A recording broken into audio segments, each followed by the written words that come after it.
Hey everyone, I'm Mr. Hartzler, and I want to talk to you about midpoint and distance formulas. And if you look at your left screen, you will see both of the equations for that now.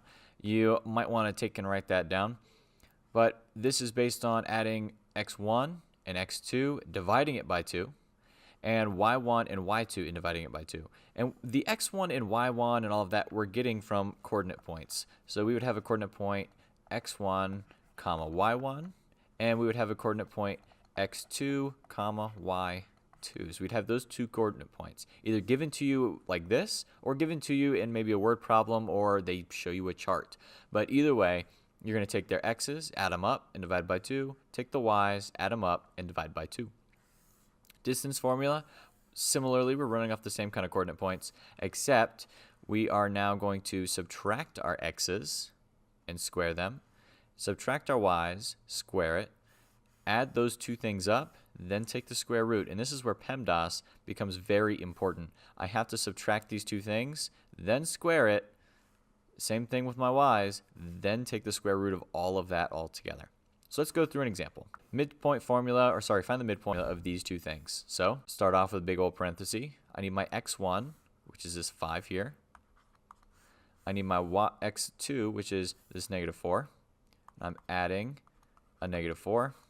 And I divide that by 2. Then I need to take my y1 and my y2 and add them up. 12 plus the 8, divide it by 2. Now I need to simplify. So I have 5 minus 4 is a 1, divided by 2.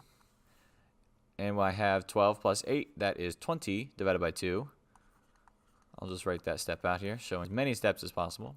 So that's 1/2 and 10. If you're one of my students, you know I prefer it as a fraction instead of a decimal. So leave that as a fraction. Don't turn it into 0.5. All right, next one, distance formula. Still not terribly bad. We were given the easiest formula, so I have just the two coordinate points. But I'm going to start off by writing out the big overall formula. And you'll notice if we look back at the beginning, I'm subtracting my x's and then squaring, subtracting my y's. So let's do 13 minus 3, square it. I'm adding, but now I'm subtracting within the parentheses my y's, 11 minus 5. Square that. Now I've got to simplify inside the parentheses. So this one is 10 squared plus 11 minus, oh, and that's a -5. Don't forget that part.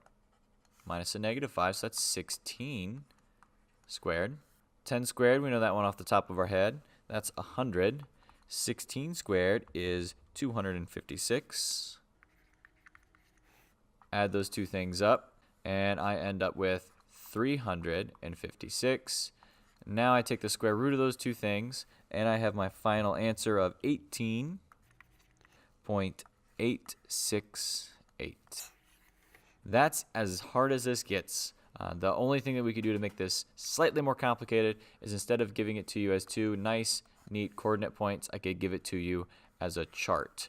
But hopefully by now you can come through and find different coordinate points, and like this one would be -2, 3, and then from there you could figure out its distance to maybe the origin, which would be, yep, 0, 0.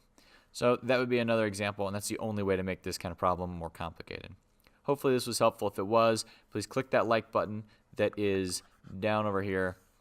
Well, have a great day, everybody, and thank you for watching.